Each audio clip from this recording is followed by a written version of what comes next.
Hello, and welcome to the California Department of Food and Agriculture's Resilient Food Systems Infrastructure, or RFSI, Office Hours number 3. In this presentation, I will cover what the second phase of project proposals look like, should your proposal be selected to move forward in the process. We will go over necessary documents and what to expect before your proposal is submitted to USDA.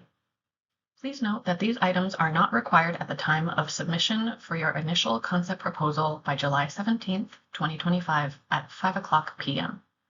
The only requirements for your submission are the application form available on our website and a quote, bid, or estimate, or similar to support your equipment request. This proposal is designed to give you a preview of what will be required to successful applicants in August and September.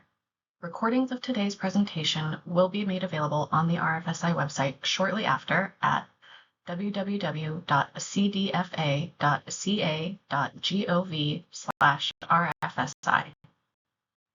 You may remember this timeline from our prior presentations.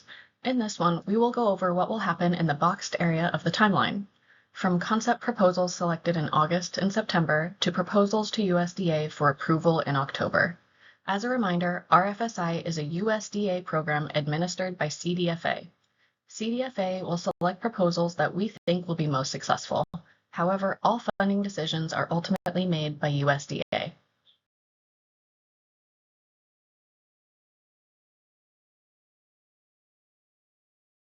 What will be required of me? Applicants must respond to CDFA promptly. Because of the condensed timeline, all portions of this process will have shorter turnaround times. If selected applicants do not respond within 3 business days, another project may be selected in your place.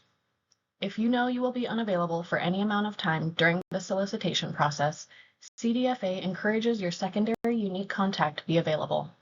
Most of our communications will be via email, so please check your email regularly.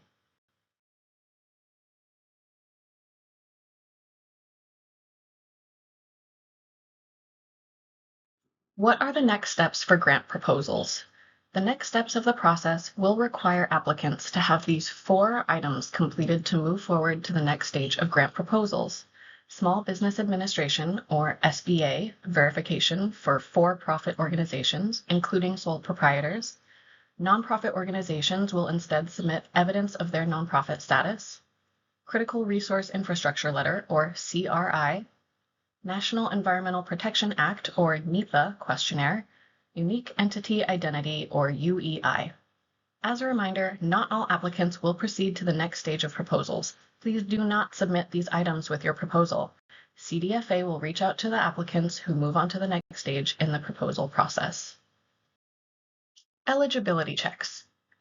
As mentioned in the previous slide, these are the items you will need for the next phase of proposals. We've provided links here for your convenience. Here is a link to the SBA Size Standards tool where you can determine if your business meets the Small Business Administration size standards to be eligible for RFSI. The tool also contains a link to the U.S. Census site to help you figure out your NAICS code if you don't already know it. Just enter the keyword for your industry, for example, almonds or wheat, and then select the code that best fits your organization. Then, use that code and answer the questions to go through the SBA tool. Nonprofit organizations are not subject to SBA size standards.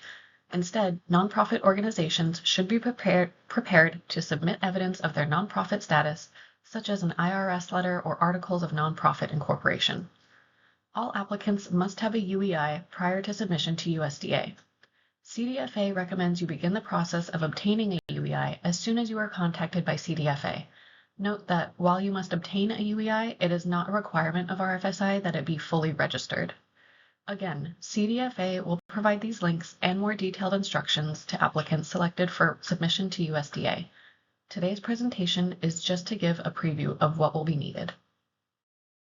The next 2 items that will be needed are the NEPA questionnaire and Critical Resources Infrastructure Letter, or CRI. The NEPA questionnaire is a 3-page survey that you must complete to describe the planned or anticipated impact of your proposed project. The CRI provides certification of access to project location, either through ownership or current lease. This letter should be completed by you and then signed by the property owner. If you are the property owner, you should sign. If you are renting or leasing, your landlord or their legal representative should sign. If you plan to place the equipment on government-owned land, the letter should be signed by the responsible officer of that entity. Applicants who are selected to move forward will be sent the NEPA questionnaire and CRI templates along with instructions. Please do not try to submit these prior to being selected. These forms are program specific, so you will just have to complete the task again. Here are some reminders. RFSI is a competitive grant. CDFA cannot provide individual assistance to applicants. All items in this presentation are only for applicants selected to move forward in the process as a preview of what to expect in August and September, should your proposal be chosen for submission to USDA.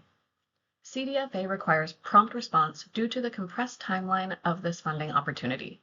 If you do not respond within 3 business days, another project will be selected to move forward in your place.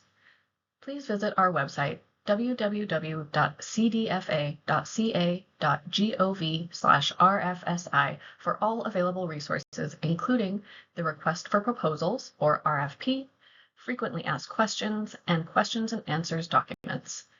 Webinar and office hours recordings are available on the website. That concludes the second phase of proposals presentation. As always, if you have any additional questions regarding the application process, feel free to unmute yourself to speak, drop a question in the Q&A box, or please submit them to grants@cdfa.ca.gov. Remember, the deadline for Q&A received is Friday, July 11th at 8 a.m. Pacific Time. Thank you.